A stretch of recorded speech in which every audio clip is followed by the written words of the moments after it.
জামাত ইসলামীর বিজয় ঠেকাতে শেষ পর্যন্ত খালেদা জিয়াকে নিয়ে বিএনপি অমানবিক পরিকল্পনা করছে, যদিও সেটা ব্যর্থ পরিকল্পনা, কোনো কাজে আসবে না। অমানবিক পরিকল্পনা কেমন? ক্ষমতার লোভ এমন একটা জিনিস যে ক্ষমতা পেতে হবে, এই জন্যে তাদের একজন সাবেক নেত্রী, যিনি সাবেক প্রধানমন্ত্রী, তার প্রতি একটু মানবিকতা বোধ দেখাবে, এটাও দেখাচ্ছে না। বিএনপি যখন দেখছে যে তাদের অবস্থা খারাপ, জামাত 160 আসনে জিতে যাওয়ার সম্ভাবনা রয়েছে, বিএনপি পরাজিত হবে, বিএনপির জয়ের সম্ভাবনা নেই, বিএনপি সর্বোচ্চ 50 থেকে 80 আসন পেতে পারে, বিভিন্ন গবেষণা এটা উঠে আসছে। তো এটা নিয়ে তো আর ক্ষমতা যাওয়া যায় না, ক্ষমতায় যাবে জামাত। 160 আসন পেলে তো নিশ্চিত চলে গেছে, 151 আসন পেলেই হয়। তো এই হতাশাজনক পরিস্থিতিতে বিএনপি পরিকল্পনা করছে যে না, যেভাবে হোক জিততে হবে। এজন্যে তারা চাঁদাবাজি ছাড়তে পারছে না, ভালো কাজের রাজনীতিতে জামাতের সাথে প্রতিযোগিতা ধারে কাছেও আসতে পারছে না। তারা লুটপাট, চাঁদাবাজি, সন্ত্রাস, দুর্বৃত্তায়নের রাজনীতি করেই যাচ্ছে। কিন্তু বিএনপির দুইটা স্বপ্ন, যে শেষ সময় নির্বাচনী প্রচারণায় খালেদা জিয়াকে কাজে লাগানো হবে।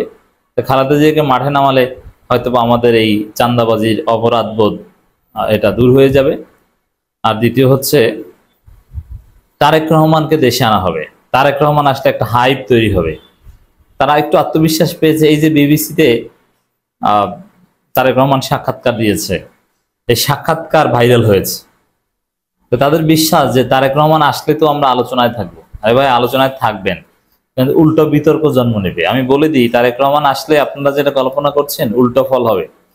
তারেক রহমানকে শুভেচ্ছা জানানোকে কেন্দ্র করে তারেক রহমান যেখানে যাবেন, তারেক রহমানকে ছবি দেওয়া, ছবি দেখানো বা তার আশেপাশে ছবি তোলা, এই ধাক্কাধাক্কিতে কয়েকজন মারা যাবে, দেখে রাখেন। আমি বললাম প্রতি তারেক রহমান আসার যে সুফল, ওটা সব উল্টো দিকে চলে যাবে। ডাকসুতে আপনারা দেখেছেন না, ছাত্রদল যা করতে যায় ফলাফল উল্টো দিকে চলে যায়। তা আপনারা ওই তারেক রহমানকে দেশে আনবেন, জনগণের মধ্যে হাইপ তো দূরের কথা, উল্টো দিকে ফলাফল চলে যাবে। আবার তারেক রহমানের সাথে ছবি, এরকম লোক দেখবেন যে ছাগল চুরি করতে যে ধরা পড়েছে, তারপরে দেখবেন যে তারেক রহমান জয় বাংলা, এরকম ঘটনা ঘটবে। আর খালেদা জিয়া, এটা ব্যর্থ পরিকল্পনা, এটা অমানবিক। খালেদা জিয়া অসুস্থ, তিনি জীবন মৃত্যু সন্ধিক্ষণে আছেন, তিনি এতদিন বাঁচার কথা না, কিন্তু আল্লাহর খাস রহমতে বাঁচছেন। এই যে লিভার সিরোসিস স্টেজ 4, এতে মানুষ বাঁচে না, এই বয়সে লিভার ফেইলিউর হয়, আমি জানি, এই রোগ সম্পর্কে আমার ধারণা আছে। খালেদা জিয়ার লিভার সিরোসিস স্টেজ 4 ক্রস করেছে, সেখানে liver failure at any time, এটা ইনএভিটেবল, কিন্তু আল্লাহ তাকে বাঁচিয়ে রেখেছে, মানুষের দোয়া আছে তার সাথে। এখন তার কি প্রয়োজন? এখন লিভারের যে পানি জমে যায়, ওইটা যত সম্ভব বারবার কমিয়ে রাখা। আপনারা জানেন তার হাতের আঙ্গুল নেই, কেটে ফেলতে হয়েছে। যত সম্ভব রেস্ট এবং পরকালমুখী জিকির আজগার তওবা, যাতে জীবনে প্রত্যেক মানুষই কিছু না কিছু ভুল করেন, পাপ করেন, তা আল্লাহ যেন এগুলো ক্ষমা করে দেন। একটা পুরোপুরি পরকালমুখী হয়ে বিছানায় থাকবে, বাসার মধ্যে থাকবে, এটি তার জীবন হওয়া উচিত, এটি মানবিকতা। এখন সাবেক প্রধানমন্ত্রী, তিনি একজন মা, তার সন্তান আছে, নাতি আছে, নাতনি আছে, এই জায়গায় এটাই একমাত্র হওয়া উচিত। কিন্তু না, আমরা কি দেখছি? ক্ষমতার লোভে বিএনপি এই অসুস্থ মৃত পথযাত্রী লোকটাকে বুলেট প্রুফ বাস দিয়া রাস্তায় নামাতে যাচ্ছে।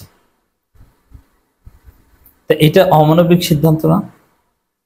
কি জন্য? খালেদা জিয়াকে যদি এরকম দেখতো, সাপোজ 5 আগস্টের পর যে মাঠ ছিল, যে বিএনপি 290 আসনে জিতে যায় আর জামাত 5-6টা জিততেও পারে, না পারলেও পারে, এরকম পরিস্থিতি যদি থাকতো, তাহলে খালেদা জিয়াকে জীবনেও বিএনপি এই বুলেট প্রুফ বাস দিয়ে নামাতো না।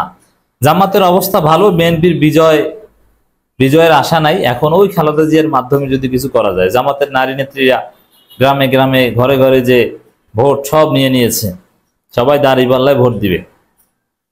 তা এখন বিএনপি তো আর পারে না, তা কি করা যায়? খালেদা জিয়াকে মাঠে নামিয়ে যদি পারি, ঠিক আছে, খালেদা জিয়া বিএনপি করেন, অবশ্যই তার সুফল আপনার পেতে পারলে ভালো, কিন্তু অমানবিক সিদ্ধান্ত কেন নেবেন?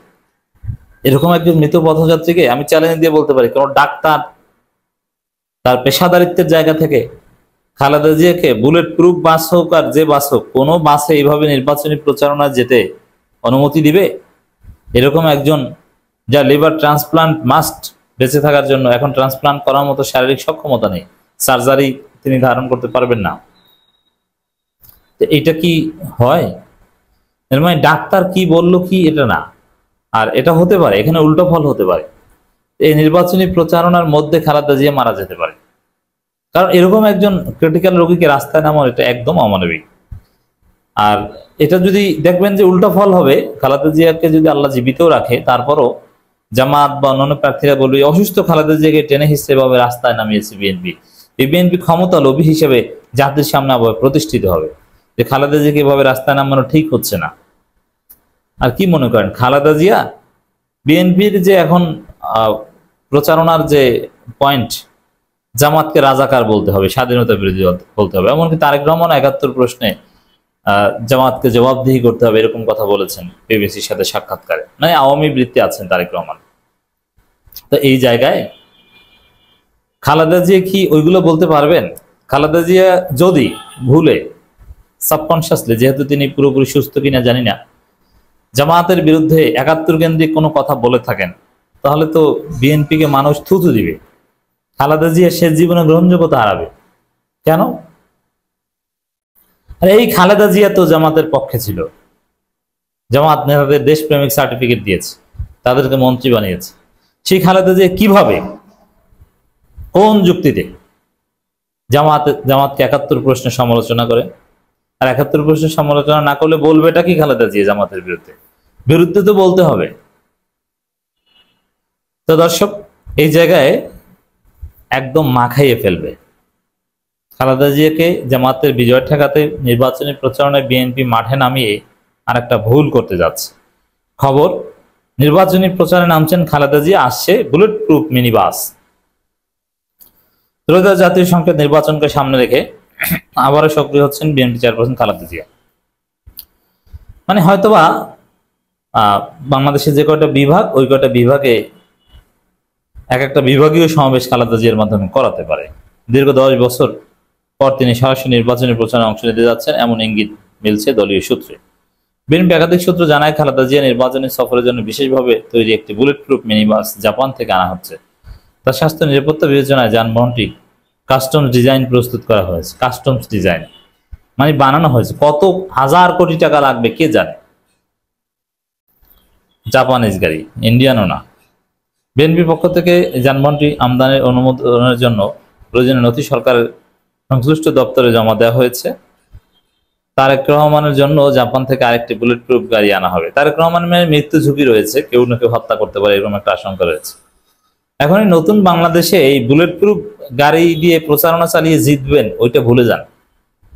মানুষ এই বুলেট প্রুফ গাড়ির মধ্যে থাকা ব্যক্তিকে ভোট দেবে না, মানুষ ভোট দিবে জনগণের মধ্যে মিশে যাওয়া ব্যক্তিকে, যেমন ডাক্তার শফিকুর রহমান।